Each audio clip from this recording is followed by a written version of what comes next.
Okay, that's Recording in progress. no problem. As long as I know which way we're going, I can do it.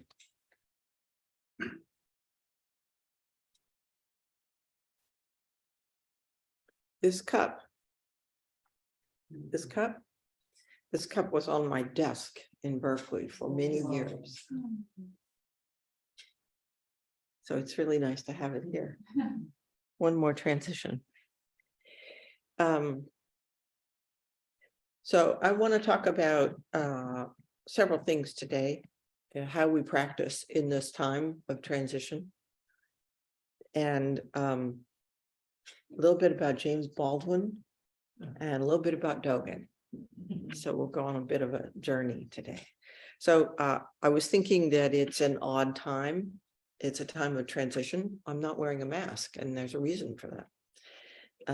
It's from a time of where COVID is a pronounced reality for us to a kind of nether time of wondering what's happening, what's next, what do I do, how do I do it, what's respectful, all those things. It's a time of a return to openness and ability to gather together in person again, and the sense that of not knowing exactly how that is, what will happen, and how do we want to, what choices do we each make? So along those lines, I want to mention the work of a committee of dedicated OceanGate members who researched COVID science and policies and developed a policy for the Zendo that I think is solid and flexible and well thought out. It not only gives us a workable guideline basis for guidelines based on the latest research, numbers that tell us about transmission levels and rates, which are low enough to permit masking to be optional, as well as diving deep into the efficacy of a well-fitting mask, the use of air purifiers. I mean, they really worked hard on this. And so it gives us these guidelines and this policy that we can all rely on. And it's also an example of how we work together as a Sangha. There were varying opinions and concerns on the committee, and they took their time to investigate and to discuss everything. But they also didn't get bogged down in the weeds. They actually came up with something. They came together respectfully and carefully as fellow practitioners and served all of us with this policy. So this is a trustworthy process. Because of their effort and their care, we can trust this process. It's not some kind of on the fly of a person that has the most say. It comes from the community. So the community can rely on it. So it's this kind of dedicated effort, this kind of active practice based on trust and care that knits us together as a Sangha and makes our life together a beautiful thing. So the fruit of it is this policy that we can rely on, but the process of it is also what we can rely on. A Sangha is a Sangha because people make it so. A Sangha is a place in which we fit, a place of welcome and a place of depth. Recently, a friend of mine, who for many years was a Tibetan Buddhist nun, sent me an email, and you know how people on the bottom of emails put quotes or pictures or things like that. And the latest one on the bottom of her email was a picture of James Baldwin. And the quote was, "The place in which I'll fit will not exist until I make it so, until I make it. The place in which I'll fit will not exist until I make it." In a sense, that is an important aspect of Sangha life. is what the committee did together. And it's what we all do in our practice. The place, a physical place, a place of life, a place of practice. We don't dictate reality, but we play a role in creating that which serves, a place in which we can fit. Places, activities, opportunities to simply be together, to practice together, in which I'll fit that which is unique and vital and alive in me, the you that expresses what you have to give the world, not imposing it on others or demanding that they bend to your will, but with deep listening and respect, coming forward with others to create something.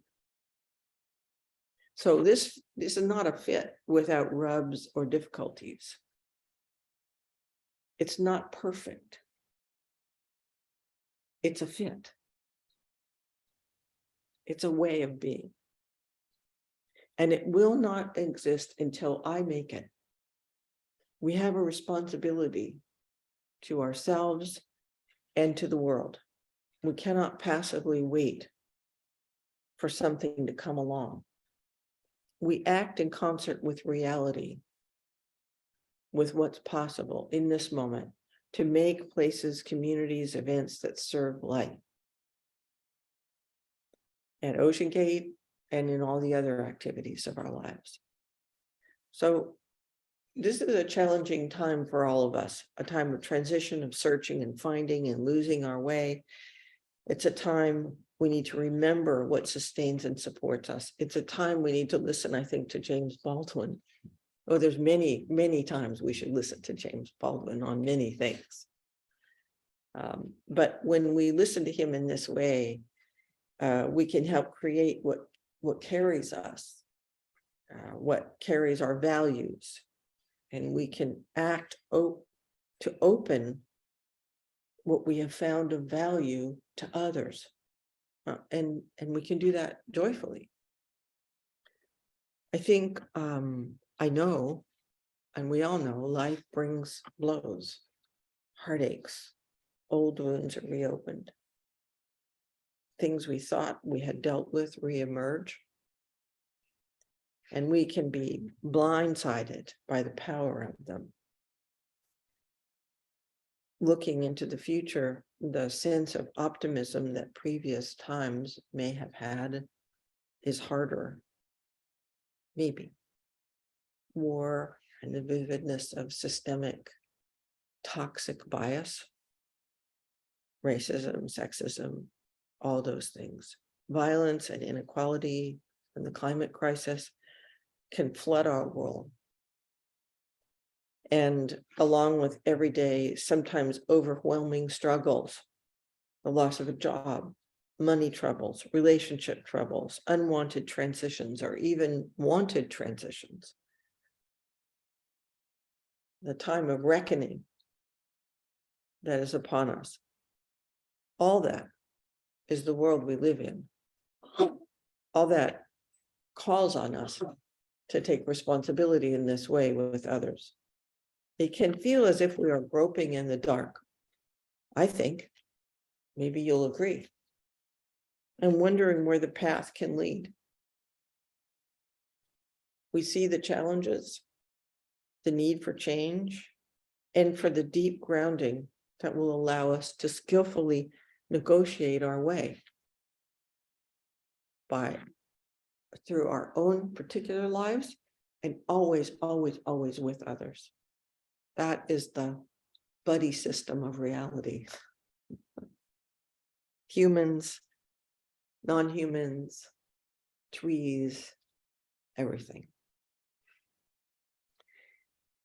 So there are several key things to remember, I think, as we listen to this life and to James Baldwin and to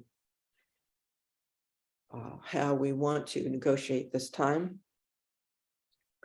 The first thing I think to remember is that Dharma gives us everything we need to manage this. everything we need, we can find. We are prepared and we can do it. And the Buddhists and ancestors light the way. Whether we think so or not, at any given time, this is true. And we can stay in this world in a way that is life-giving to us. Not easy sometimes, but life-giving to ourselves and others. And since we are in community, when we forget, we have good buddies, mostly human, but also non-human, that will stand by us, remind us that we are not alone. We're bound together. We'll follow the way of Buddha together. And even when our buddies challenge us, rub against us, they are with us, stick with us. And in this kind of community, with this kind of shared commitment towards one another and towards all reality, there is a kind of peace that can emerge. And a place that we can be, a place that we fit and bump along together, realizing the way. So we look for guidelines, for guides that we can rely on in the process.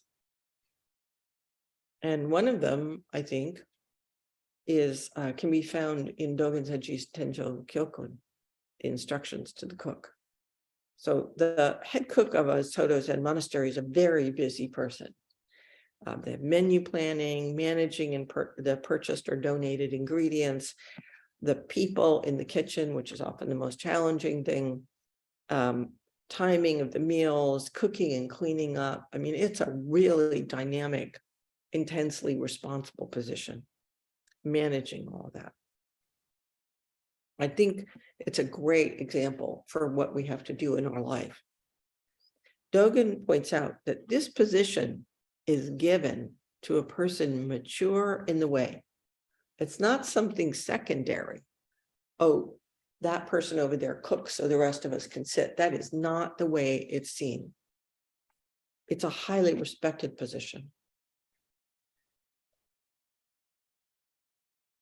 This is someone who can express deep practice in caring for the community by taking on this responsibility to cook, to clean, to be with other people. It is filled with multiple challenges and unpredictability. I think Ryuki was talking about being morning Tenzo at Toshoji and showing up and there was no fuel for the stove. And rice had to be cooked like the monks were sitting, right? Or I remember one time at Tassajara, I was cooking something and, it had to have a broth. I mean, it had to have, you had to make a stock. And you know what I did? I wasn't really quite awake. And instead of keeping the stock, I put the stuff from the stock in the colander and poured the stock down the drain. Okay, so what do you do then? These people are waiting for you to feed them, and you have to be able to think on your feet with care and with as little sense of desperation as possible.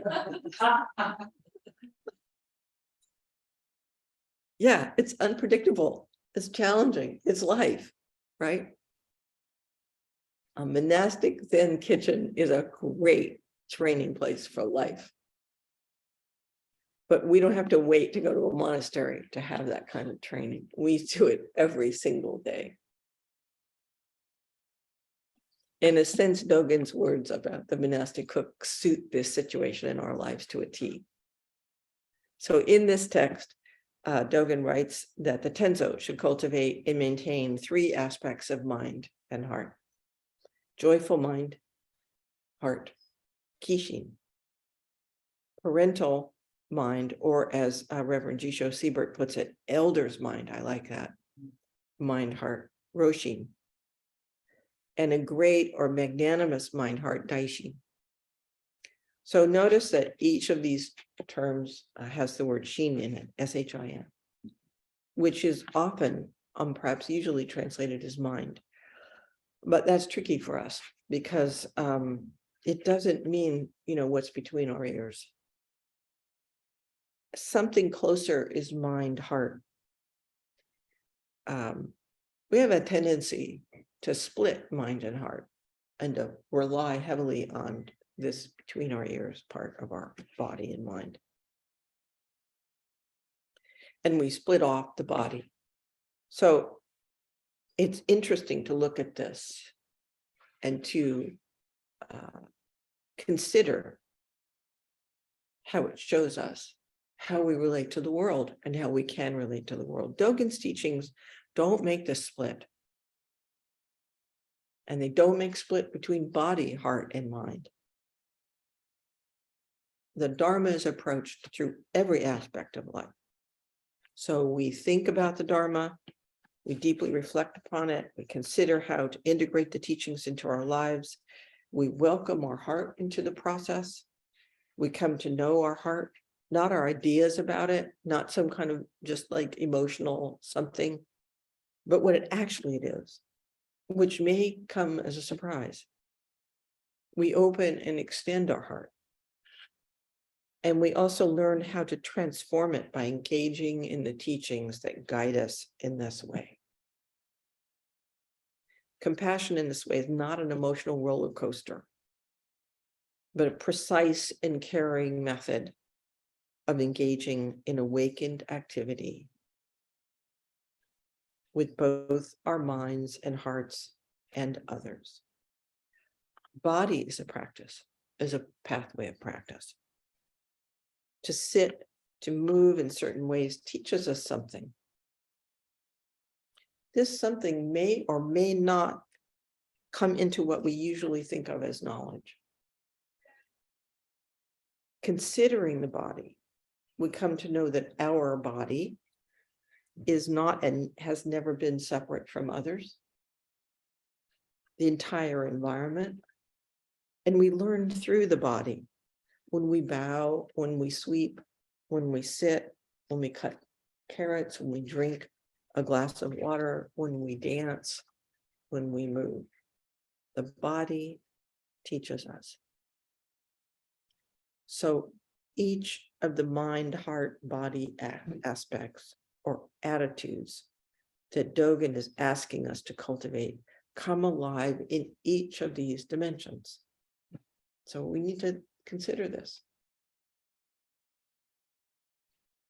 So the first one, Roshi, parental elder mind. We can think of parental elder mind heart, Roshin, as nurturing, as a way in which we care for others and guide them in the ways of the world. It also means that we look for others who can offer us guidance. We don't think of ourselves as above learning from others, ever. And some people may be our elders in one area and not in another. So no matter what our position, accurate humility is essential. We cannot listen and learn from others without it. My teacher, our teacher, Sojin Roshi always said, in order to lead, you have to be willing to follow. So we listen and we learn and we give guidance and receive guidance, and we have this kind of reciprocal caring mind. Dogen tells us that when you handle water or rice or anything else, you must have the affectionate and caring concern of a parent raising a child. So think of everything that we hold, everything that we touch, everything that we care for, everything that we engage in, to have that kind of spirit. It seems to me this kind of affection is full of respect for the integrity of the other. Water, rice, people, everything is treated as a vital part of reality, not an object for our use. This is a deeply connected way of living. It extends to all others, to our own minds, our hearts, our bodies, and nothing is excluded. We do our best with respect and gratitude, knowing we are not perfect, knowing our elders are not perfect. We listen to the wisdom of the ancients. We listen to the wisdom of those who have gone before. We listen to the wisdom of our own experience, our body, our mind, our heart. We give it our best shot.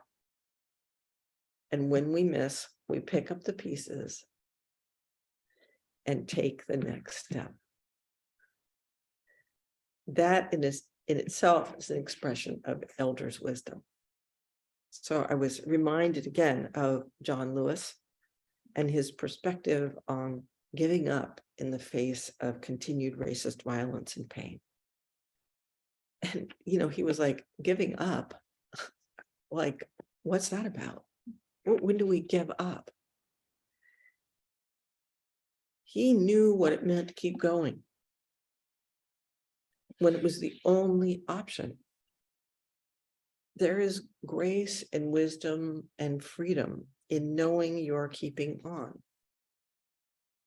Nothing can stop you, especially your own mind can't stop you. This is nourishing yourself. This is nourishing others, and this is nourishing the path. There is a peace in each step that way. Thich Nhat Hanh tells us this. Enacting this step is the vow. And in that vow, not the completion of the vow, is where we find liberation. It is vast, it is endless, and this is one of the other dimensions that Dogen points us to, which is Daishin, great mind, vast, magnanimous mind and heart. So great mind and heart is the sense of a stable, solid mountain, like the vastness of the ocean, tolerant, open, able to include anything, not ruled by bias or petty thinking or feeling. A magnanimous mind and heart can see changes of the seasons, changes of life without limit. So there is this vast, stable ability to just be here. Even beyond seeing, even when we can't see it, which is much of the time, I think you'll agree, we can rely on it. We know we're of this whole, moving with reality and in concert with all beings. So there is this sense of serenity and peace, a bottomless peace we can trust completely, because it's not different from who we are. In our practice, we come to know this and the openness to all beings. This openness, this stability is the fruit of this dimension of practice. From this, we act with clear-sighted generosity. We touch calmness and bring calmness to fraught and tumultuous situations, including our tumultuous inner world. No, we are not saying, I'm calm, I am serene, nothing can bother me. I am a mountain. And then all of a sudden you're like, I'm not a mountain. I'm a scared human being.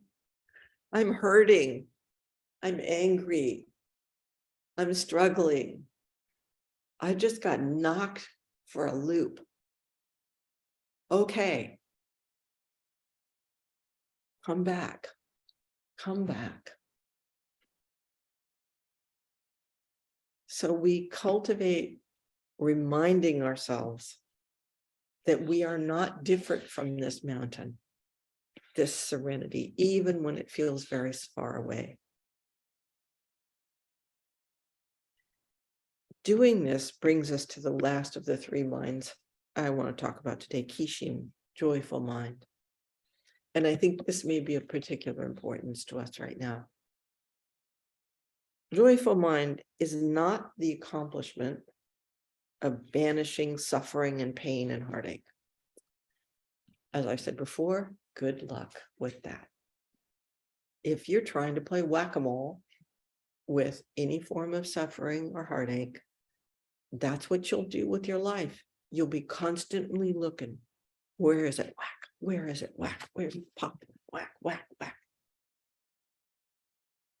Doesn't that just like breed anxiety and difficulty and aggression? When we have Daishin, even for a moment, or we know Daishin is available to us, when we care, then joy is possible.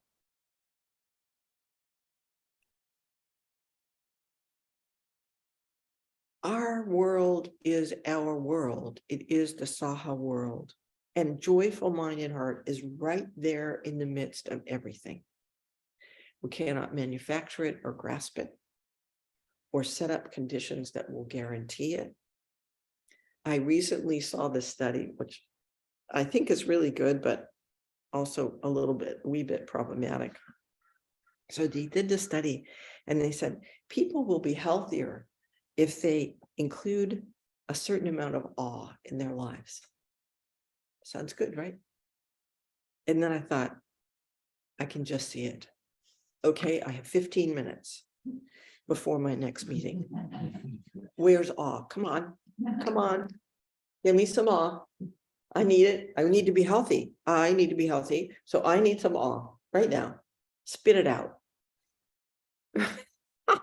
I'm busy. Awe. Get your butt in gear.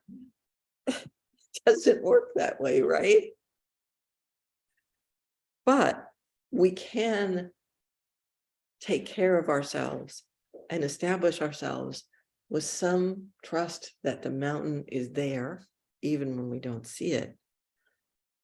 And we can invite joy. We can invite awe, even in our mixed up lives. We can simplify. We can listen. We can take care. We can practice gratitude. Sometimes I like to read obituaries. Do anybody else do that? I've always done that. But lately I look in the Sentinel to see if any of my old buddies are bit the dust. Anyway, so there are a lot of interesting people in this world. I think you'll agree. So many ordinary people are just fascinating. And so this one I read was about a woman who died recently in Santa Cruz at the age of 108. And she lived through many things, obviously, including the death of her father and her husband on the same day when she was 36, and several bouts of cancer. So these are a couple things that she had to say. She said, you have to accept pain as your friend during periods of your life. Have you heard that before? I don't know if this woman was a Buddhist, but she was alive for 108 years, so I think she figured something out. She also said about sustaining herself, she said, find a place inside where there is joy, and the joy will burn out the pain. These are the words of an elder with a very broad view, I think. So joy is brought forth from our deepest being in the midst of the imperfect, sometimes fraught life we have.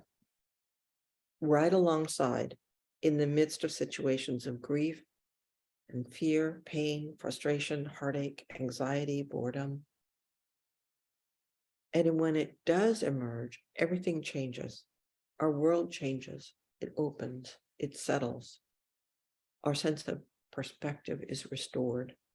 Life comes back alive. Nothing has changed. The situation you're in is not different, but it's different. Sometimes we need to actively remember this. This is one of the reasons why we have these specific practices we do. Or we need others to bring it forth, to remind us. So all three of these work together. Always joyful mind, heart, elder mind, heart, and magnanimous mind, heart are possible in this path of practice. That's crucial to remember. They interweave, they work in concert, and they support one another. We can enter in any place in this threesome, and it will lead to the others. When we care for ourselves and our world with the mind and heart of an elder, a parent, a person with wisdom and a long view, when we take seriously our job as future ancestors, we become more steady, more open, more able to access calm and stability in the midst of turmoil. We know ourselves to be of the lineage of elders, of ancestors who carry wisdom into our current life and beyond. We are not different from them. We carry that for future generations. We are just one link, one aspect, one simple person.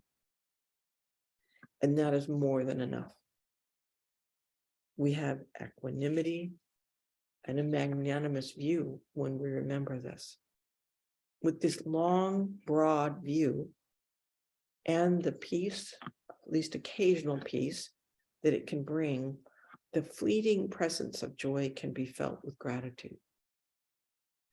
And this gratitude nourishes the mind and heart of joy, which in turn supports our deep engagement in the world as an elder and opens us up to a magnanimous view.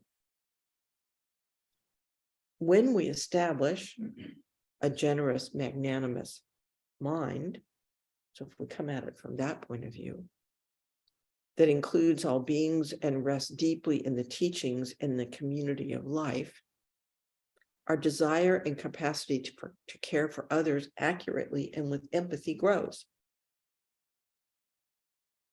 And with both those present, a joyful mind comes forth. We can taste it. We can be guided and sustained by it.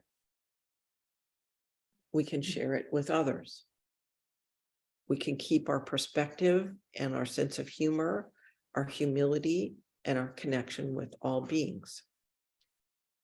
Dogen Zenji says, a joyful spirit is one of gratefulness and buoyancy. You should consider this carefully. A joyful spirit is one of gratefulness and buoyancy. You should consider this carefully. This is a natural thing, you know. Sometimes there's this example used where, you know, if there's a balloon of air and you push it down under the water, it naturally pops back up. That's our true nature. That's our joy. That's our stability. Sure, you can push it down under the water, but you only have to move your hand and it will pop back up. So I think we should consider carefully all these three. We can ask ourselves, sit down and do this. Think about this. What is missing most in your life of these? Which of these three draws you most right now? What are you too busy to include? Take this seriously. What exactly are you doing?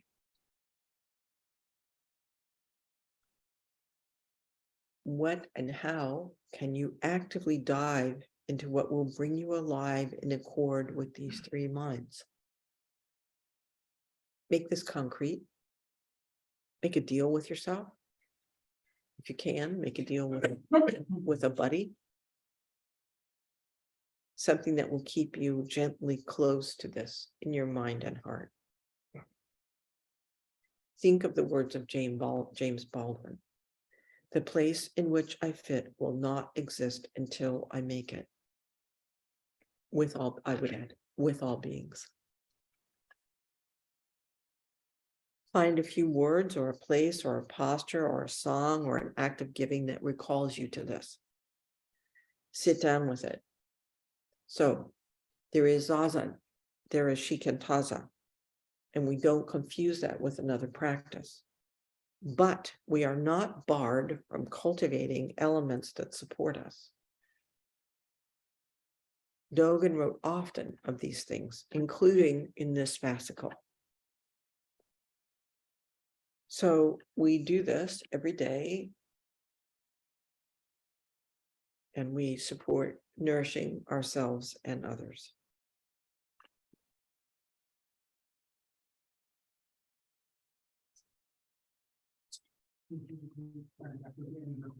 Mhm.